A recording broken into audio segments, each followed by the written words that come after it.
Hey guys, today I'm going to do a ergonomic comparison between the Ergodox EZ and my newly built Dactyl Manuform keyboard. So for those of you who are just getting into keyboards, I did another video earlier called the Ergonomic Keyboard Showdown, which compared the Ergodox with a couple other ergonomic split keyboards that I have. Or that I've used in the past, and the result was that the Ergodox was my recommendation. But just a couple of days ago, I finished building this keyboard here, which is called the Dactyl Manuform. So I'm going to go ahead and give my early take on which of the two devices is indeed more ergonomic for you. So for starters, the Ergodox is pre-built. You can buy it online. Of course, you can build it as well because they're both open source, but due to the flat nature of the Ergodox, that makes it much easier to mass produce as opposed to the Dactyl Manuform, which, as you can see, it has these keywells, which are curved, which makes it much more difficult to mass produce because the circuit board would have to be like bent or curvy. So currently the only ones in existence right now are ones that are hand wired. So that right off the start gives the Ergodox a much better rating in terms of just jumping right in and buying one, being able to buy one, as opposed to having to figure out how to build one for yourself. So availability on the Ergodox, Ergodox is the clear winner for that availability or ease of availability point. Overall design, the Ergodox has these adjustable legs. I honestly leave them in the same spot, but people might find it useful depending on how their wrists or hands are shaped. They might like the fact that they can adjust them. So I'm going to give a result of which one I think is the best, better of the two devices, but then again, it might come down, it's kind of a subjective opinion. It's not really they're both very good devices, so I mean, it's going to come down to your particular needs. Or if you have special requirements based on your physiology, that would make one more preferable over the other. So what I didn't like about the original Dactyl, let me put it on the counter, was how these thumb clusters were so raised up like that. Let me move my mouse out of the way. So I didn't feel like my hand would be comfortable in this type of position all day long.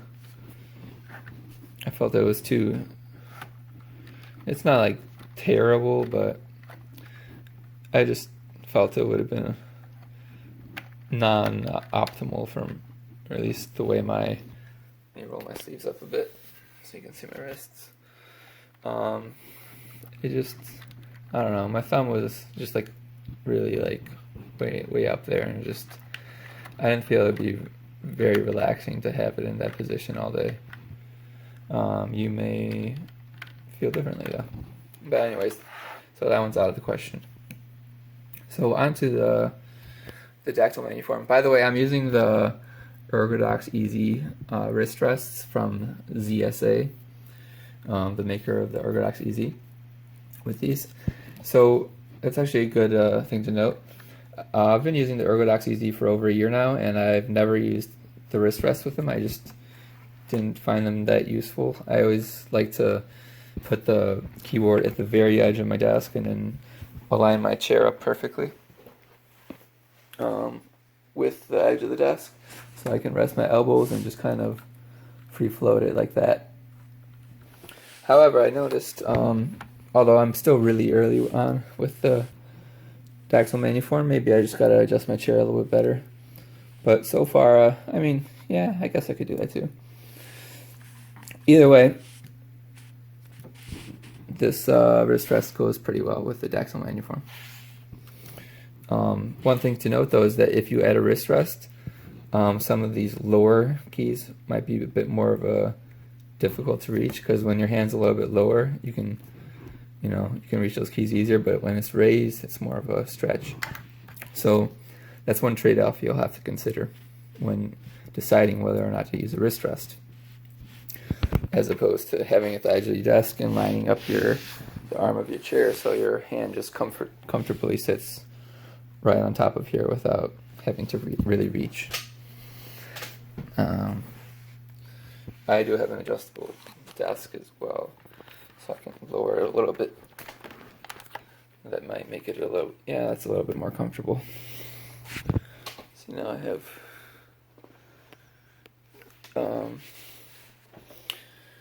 it a little bit lower. Maybe I don't need the wrist rest at all.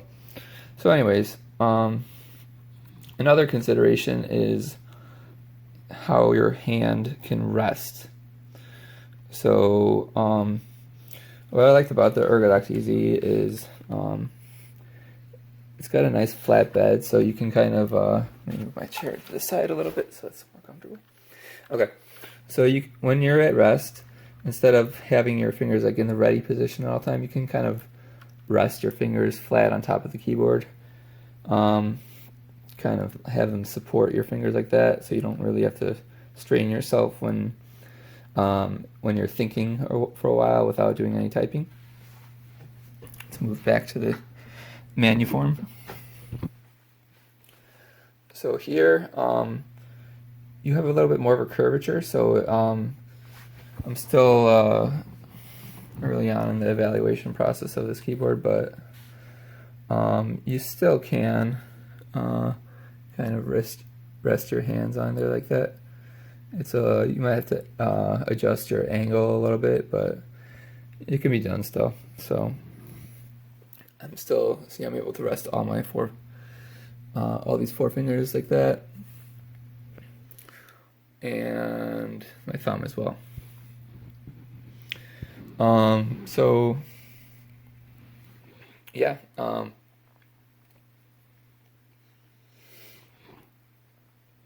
onto the lighting.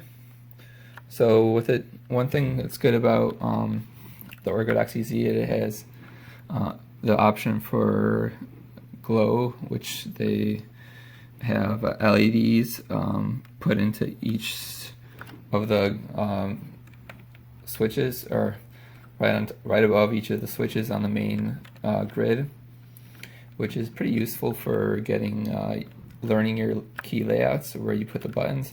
For example, on this layer, this is my mouse layer, so I have the up, down, left, and right mouse directions. So that's really great for when you're getting started with these kinds of programmable keyboards. It really helps you learn your layers a bit more. So that is a plus for using the Ergodox EZ. Not really in terms of ergonomics, but sheerly in terms of beginners who need to be able to learn how to use their keyboard layouts. For someone who's been using the Ergodox EZ for a while, and they already know their layouts, or they don't mind a little bit of a learning curve, that's not really an issue for someone who's used to using such a keyboard.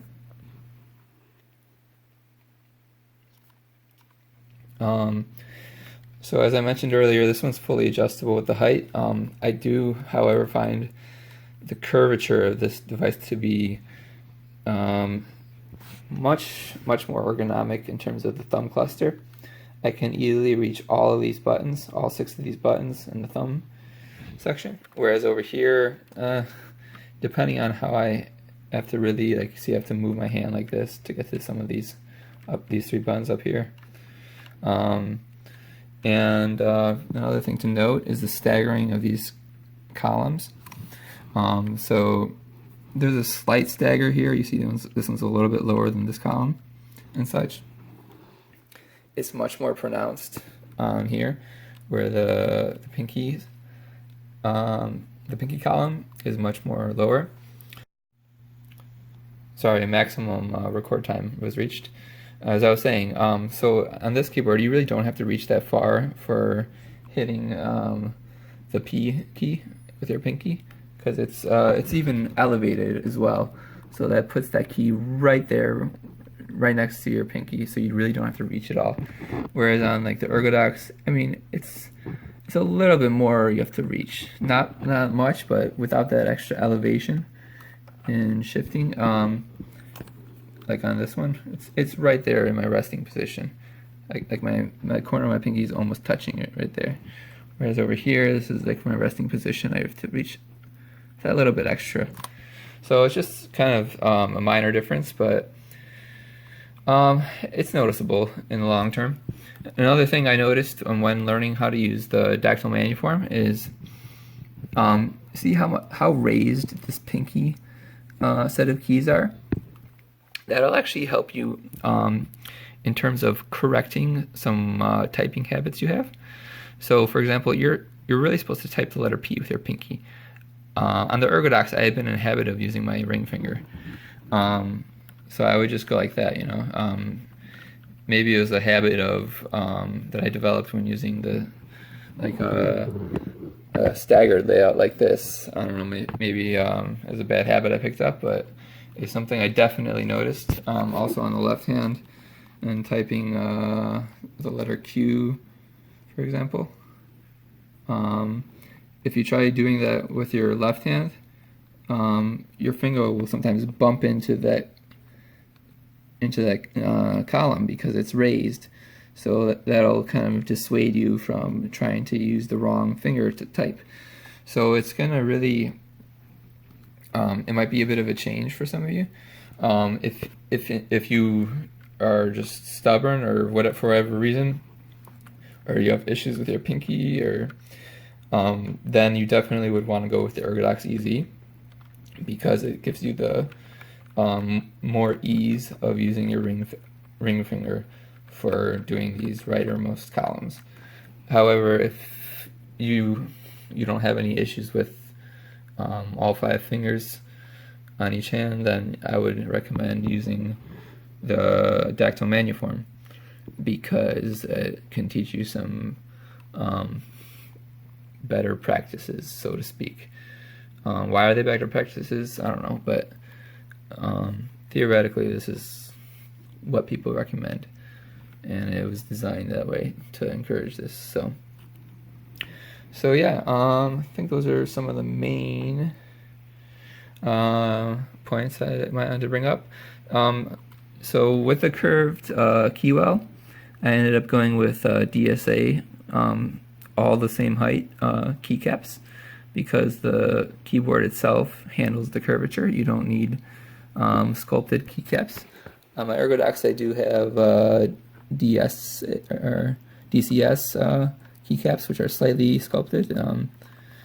I prefer them slightly over the ones that the Ergodox sells with. So I mean, you can do per key backlighting on this device as well, but it is significantly more amount of work, where you need some special like amoeba, I think they're called like amoeba sockets. I'm using this case was from a Reddit user called Crystal Hand, or named Crystal Hand. You can look him up, and he sells these. Let me turn off the lights for a second. He sells them with hot swap support using Kale sockets. I have some laying around. So using these Kale hot swap sockets, basically there's 2 holes in there where the pins poke right into. There's one right there, one right there. And then you solder to each end of this socket, and that's how you get the connectivity to those. So yeah, building these was very daunting for me, as I never really done any electronics soldering or anything. So that was definitely a challenge. The case is made out of SLA, Again, it's available through that Reddit user, and I think the color, the keycap I'm using is BFV from pimpmykeyboard.com, and I'm using Gatoron Silent Reds, except for these 5 switches here, which I use to let me know that I'm accidentally pressing the top row, because I don't really use these 5 keys that much. Same on the left hand, the numbers 1, 2, 3, 4, and 5. I wanted some kind of tactile feedback to let me know that, hey, you're pressing the top row. So I'm using the Zeal PC Xyland V2 Blues, 62 grams.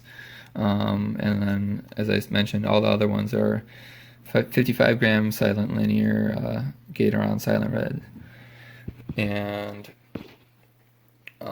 so yeah, that's pretty much it for as far as what's it called, Ergonomics goes. They both use TRRS jacks to connect to each other. This one is using a micro USB, whereas this one is using this I think it's called mini USB or something.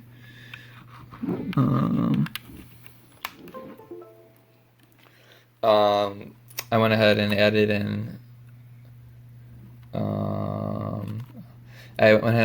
in the LED strip inside of these cases, since the cases are translucent. It looks incredible. So as far as looks go, I think that let me move the Ergodox out of the way.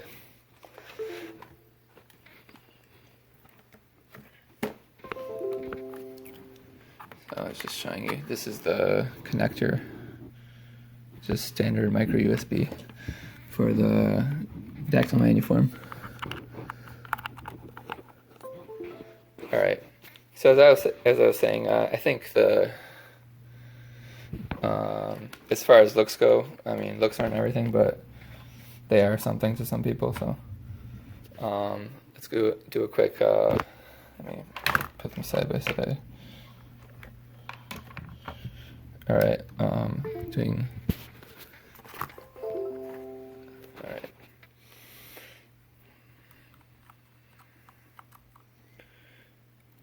We're just going to do an animation comparison. Alright, so this is like the standard, this is like the standard for the Ergodox EZ, and I'm just trying to remember how, alright, yeah, sorry, I forgot how to toggle my animations on this keyboard. So here's some of the different ones. I'm just going to go quickly through it. The rest of this video is just aesthetics or animations and stuff, snazziness, whatever you want to call it. Try to keep it short. So I'm just toggling through some of these.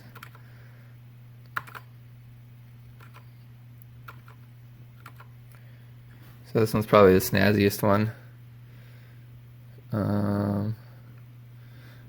I wouldn't recommend using it for like all the time use, because it can get kind of distracting.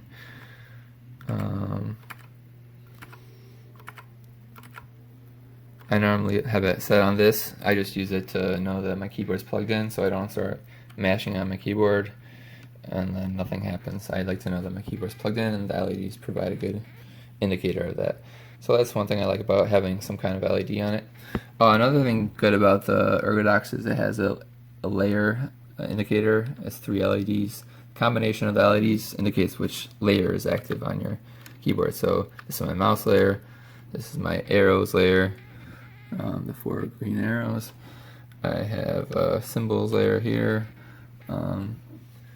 So yeah, that's one thing I don't have on the Dactyl Manuform is a layers indicator, which I only use momentary toggles. So that means that when I hold the button down, a certain layer is active. I found out that if I like toggle layer on, toggle layer off, that becomes much more difficult to manage if you don't have a LED to indicate which layer you're on, or per key LEDs to indicate which layer you're on, which is why I've switched over to using only momentary. So toggles don't happen. I have to hold the button down to keep the mouse layer active on this keyboard. which is perfectly fine. All right, so that's it for the snazziness of the Ergodox EZ. I'm going to go ahead and demonstrate some of the snazziness of this keyboard. So I'm just going to go ahead and toggle through some of them. You'll notice it's gradually changing. I do like subtle effects like this much more than the really, really snazzy, like sparkling everything over here that I had showed you earlier. Just because it's not as annoying when you're trying to do some real work.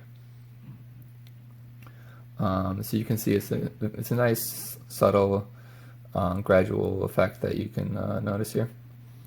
You can not only change the animation, but you can manually like toggle some other stuff. Like I'm gonna make it more washed out. I think the saturation you can change. I'm gonna put it back how it was. I like saturated colors. You can also, change the brightness, of course. And yeah, next animation. I don't really know what the difference between this one and the previous one was. Maybe it's a little bit faster or something. Yeah, I think that's what it is. Seems to be going faster. Not much, but yeah. And for the LED strips, I kind of they're not really fixed in place. I didn't really feel like soldering them to the bottom of the case. So I just kind of coiled them around the outside border of the case, pointing inwards. I found that if they're pointing outwards, you can really see the individual LEDs, and it kind of wasn't as nice looking. I found it to be nicer looking if they're more of a diffused effect, which happens when you point them inwards.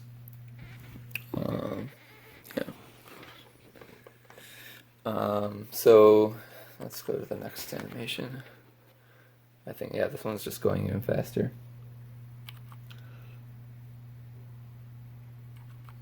Alright, so this is just a couple different colors moving around. I think you can change the colors of them as well with some of these different options.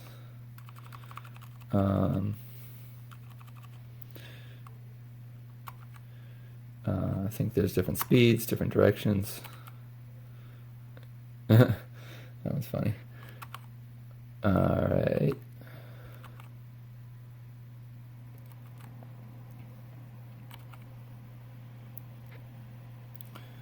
So this is their Christmas animation provided by the QMK software.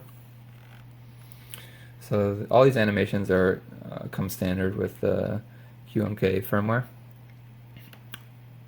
Of course, you have to enable them, and you have to have LEDs connected for them to work.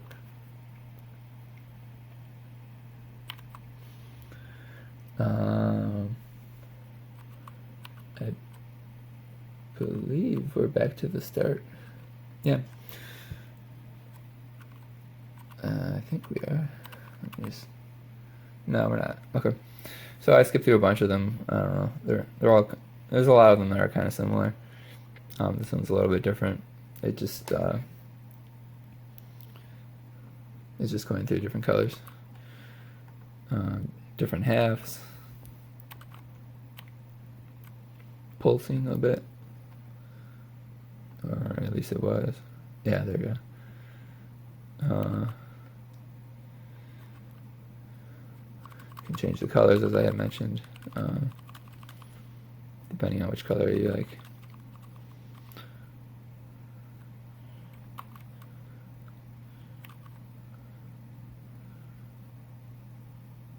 And this one's slowly cycling through the different colors.